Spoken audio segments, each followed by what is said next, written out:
सभी को जय हिंद। प्रिय स्टूडेंट, यूडी रोजगार में आप सभी का स्वागत है। आज आप सभी के लिए मोस्ट इंपोर्टेंट एवं most selected class SSC GD के लिए जीके क्वेश्चन होने वाला है। साथ ही आप सभी के लिए प्रीवियस ईयर क्वेश्चन भी अटैच कर लिया गया है, जिससे आप सभी के एग्जाम की तैयारी और ज़्यादा पावरफुल हो सके। आप सभी के लिए सारा प्रश्न मोस्ट इंपोर्टेंट है, इसलिए पूरा प्रश्न को लगाइए, 100% फोकस जरूर क्लास में कीजिएगा। अगर चैनल पे पहली बार हो, चैनल सब्सक्राइब कर देना, बेल आइकन दबा के वीडियो लाइक एंड शेयर करना। अगर पीडीएफ चाहिए आप सभी को तो टेलीग्राम में ग्रुप से ज्वाइन करना। टेलीग्राम का ग्रुप डिस्क्रिप्शन में मिलेगा और वहीं पे आप सभी को पीडीएफ मिल जाएगा। तो चलिए देखते हैं पहला प्रश्न। पहला प्रश्न आप सभी के लिए है, त्वचा की ऊपरी सतह कहलाती है। त्वचा की ऊपरी सतह क्या कहलाती है? प्रोटोडर्मी, डर्मिस, एपिडर्मिस या इनमें से कोई नहीं। तो इसका राइट आंसर क्या होगा? त्वचा की ऊपरी सतह क्या कहलाती है? तो इसका राइट आंसर होगा ऑप्शन नंबर एपिडर्मिस। एपिडर्मिस इसका राइट आंसर क्या कहलाती है? एपिडर्मिस कहलाती है, ऑप्शन नंबर सी। अगला प्रश्न आप सभी के लिए है, प्रश्न है, रक्त में पाई जाने वाली धातु क्या होती है? रक्त में पाई जाने वाली धातु कैल्शियम, सोडियम, लोहा या फिर जिंक। तो रक्त में पाई जाने वाली धातु कौन सी होती है? इसका राइट आंसर होगा option number C. Option number C, loha is the right answer. Next प्रश्न आप सभी के लिए है, प्रश्न है, निम्नलिखित में से कौन पहले एक क्रांतिकारी थे जो बाद में एक योगी और दार्शनिक बन गए? निम्नलिखित में से कौन पहले क्रांतिकारी थे पर बाद में योगी और दार्शनिक बन गए? अरविंद घोष, अगरकर, लाला लाजपत राय या फिर बाल गंगाधर तिलक। तो इसका राइट आंसर होगा ऑप्शन नंबर अरविंद घोष। अरविंद घोष पहले एक क्रांतिकारी व्यक्ति थे, फिर बाद में एक योगी और दार्शनिक के रूप में बन गए, ऑप्शन नंबर ए।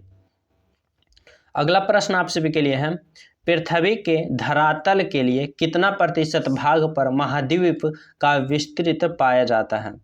तो पृथ्वी के धरातल पर कितना प्रतिशत पर भाग पर महाद्वीप का विस्तृत पाया जाता है, जो आप सभी को बताना होगा। 30.1%, 28.4%, 29.2% या फिर 38। तो इसका राइट आंसर होगा ऑप्शन नंबर 29.2% पे क्या पाया जाता है? पृथ्वी की धरातल पे महाद्वीपों पाया जाता है, ऑप्शन नंबर सी। अगला प्रश्न आप सभी के लिए है, प्रश्न, सामान्य कार्य के लिए समान वेतन भारत के संविधान में सुरक्षित किया गया है।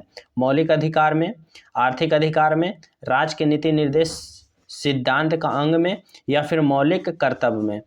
तो किस में सामान्य कार्य के लिए समान वेतन भारत के संविधान में सुनिश्चित किया गया है? तो इसका राइट आंसर क्या होगा? राइट आंसर होगा ऑप्शन नंबर सी, राज्य के नीति निर्देशक तत्व, option number C is the right answer. अगला प्रश्न आप सभी के लिए है, प्रश्न है, कॉपर को वायु में जलाने पर कौन सा यौगिक बनता है? कॉपर को वायु में जलाने पर कौन सा यौगिक बनता है? कॉपर हाइड्रोक्साइड, कॉपर हाइड्राइड या फिर कॉपर ऑक्साइड या फिर नन ऑफ दीज। तो कॉपर को वायु में जलाने पर कौन सा यौगिक बनता है? तो इसका राइट आंसर होगा ऑप्शन नंबर सी। क्या होगा? Copper oxide is the right answer. Next प्रश्न आप सभी के लिए है, प्रश्न है, निम्नलिखित में से कौन सा अधिकार भारतीय संविधान के अनुच्छेद 32 के अंतर्गत प्रवाहित किया गया? निम्नलिखित में से कौन सा अधिकार संविधान के अनुच्छेद 32 के अंतर्गत प्रवाहित किया गया है? मौलिक अधिकार, संवैधानिक अधिकार, संविधिक अधिकार या फिर इनमें से कोई नहीं। तो निम्नलिखित में से कौन सा अधिकार भारतीय संविधान के अनुच्छेद 32 के अंतर्गत परिवर्तित किया गया है? तो इसका राइट आंसर होगा ऑप्शन नंबर ए, मौलिक अधिकार, जो कि अनुच्छेद 32 के अंतर्गत प्रवाहित किया गया, मतलब अनुच्छेद 32 के तहत किया गया है, ऑप्शन नंबर ए। नेक्स्ट प्रश्न आप सभी के लिए है, प्रश्न है, धार्मिक स्वतंत्रता का अधिकार किस अनुच्छेद के द्वारा दिया गया है? धार्मिक स्वतंत्रता का अधिकार अनुच्छेद 22, अनुच्छेद 25, अनुच्छेद 40 या फिर अनुच्छेद 28। तो धार्मिक की स्वतंत्रता किस अनुच्छेद के तहत दिया गया है? तो इसका राइट आंसर होगा ऑप्शन नंबर अनुच्छेद 25। अनुच्छेद 25 में क्या है? धार्मिक की स्वतंत्रता, आप किसी भी धर्म को अपना सकते हो। अगला प्रश्न आप सभी के लिए है। प्रश्न है, यदि पंचायत भंग होती है तो किस अवधि के अंदर निर्वाचन होगी? अगर पंचायत भंग होती है तो किस अवधि के अंतर्गत निर्वाचन होगी? 1 माह, 2 माह, 6 माह या फिर 4 माह? तो इसका राइट आंसर होगा ऑप्शन नंबर सी। क्या होगा? 6 माह इज द राइट आंसर। यदि पंचायत भंग होती है तो ये अवधि निर्वाचन होगी कितने माह तक? 6 माह तक। ऑप्शन नंबर सी। नेक्स्ट प्रश्न आप सभी के लिए है। प्रश्न है, इससे पहले अगर अभी तक चैनल सब्सक्राइब ना किए हो, चैनल सब्सक्राइब कर लेना, बेल आइकन दबा के वीडियो लाइक एंड शेयर जरूर करना। साथ ही पीडीएफ चाहिए टेलीग्राम ग्रुप से जुड़ जाना, लिंक डिस्क्रिप्शन में, और अपने दोस्तों के पास जरूर शेयर करना। प्रश्न है, अरब सागर में गिरने वाली नदी कौन सी है? अरब सागर में गिरने वाली नदी कौन सी है? गोदावरी, कृष्णा, माही या फिर महानदी? तो अरब सागर में गिरने वाली नदी कौन सी है? इसका राइट आंसर होगा ऑप्शन नंबर माही नदी। कौन सी नदी है? तो माही नदी। Option number C is the right answer, Mahi नदी जो कि अरब सागर में गिरती है। अगला प्रश्न आप सभी के लिए है, निम्नलिखित में से विश्व का सबसे बड़ा चाय निर्यातक देश कौन सा है? निम्नलिखित में से विश्व का सबसे बड़ा चाय निर्यातक देश कौन सा है? केनिया, श्रीलंका, चीन, भारत?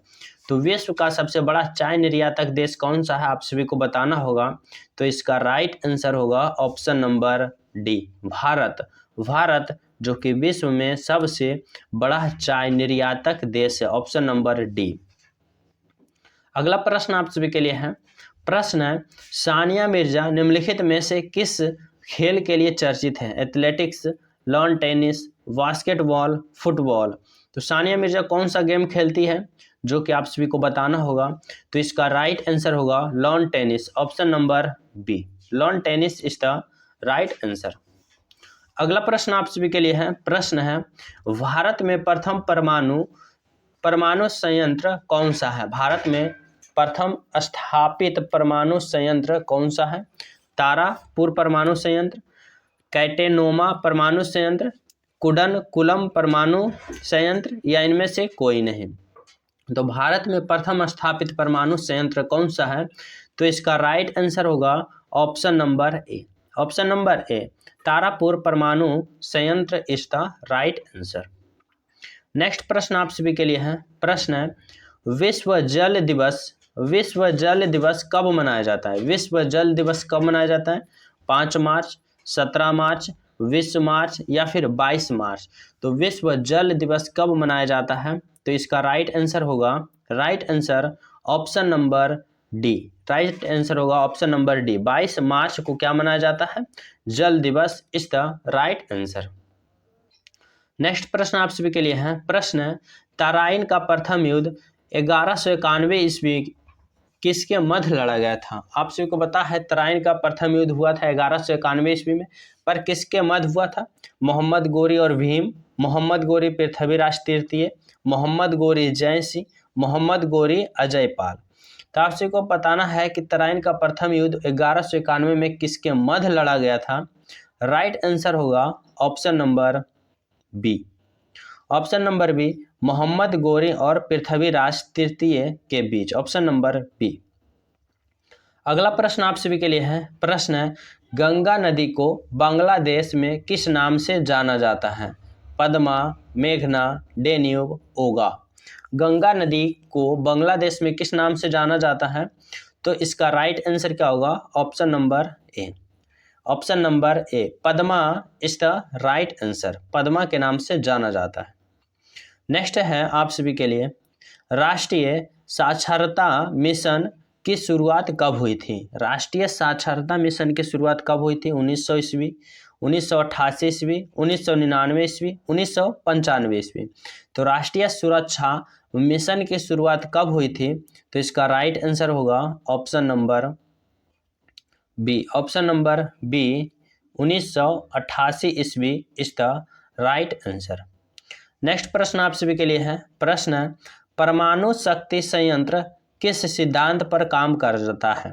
परमाणु शक्ति संयंत्र किस सिद्धांत पर कार्य करता है? तापीय दहन, संलयन, विखंडन, इनमें से कोई नहीं? तो परमाणु शक्ति संयंत्र किस सिद्धांत पर कार्य करता है? इसका राइट आंसर होगा ऑप्शन नंबर सी, विखंडन सिद्धांत पर कार्य करता है। Option number C is the right answer. अगला प्रश्न आप सभी के लिए है, प्रश्न है पुराणों की संख्या कितनी है? पुराणों की संख्या कितनी है? 20, 16, 18 और 11। तो पुराणों की संख्या कितनी है आप सभी को बताना होगा। तो इसका राइट आंसर आप सभी को कमेंट में बताना है। ये आप सभी को टेस्ट के रूप में दे रहा हूँ। आप सभी बताना इस क्लास में आप सभी को कौन सा नंबर का क्वेश्चन गलत हुआ और कितना गलत हुआ, ताकि हमें पता चले आप सभी की तैयारी किस प्रकार है और किस प्रकार से हमें क्वेश्चन लाना है, ताकि आप सभी के एग्जाम की तैयारी और ज़्यादा बूस्ट हो और आप लोग जीके सेशन में ज़्यादा नंबर एकत्रित कर सकते हो। तो अगर आप अभी ये तक चैनल सब्सक्राइब ना किया हो, चैनल सब्सक्राइब कर लेना, बेल आइकन दबा के वीडियो लाइक एंड शेयर करना, टेलीग्राम से जुड़ जाना, PDF वही मिलेगा, लिंक डिस्क्रिप्शन में है। मिलते हैं जल्द ही अगले क्लास में, जब तक जय हिंद।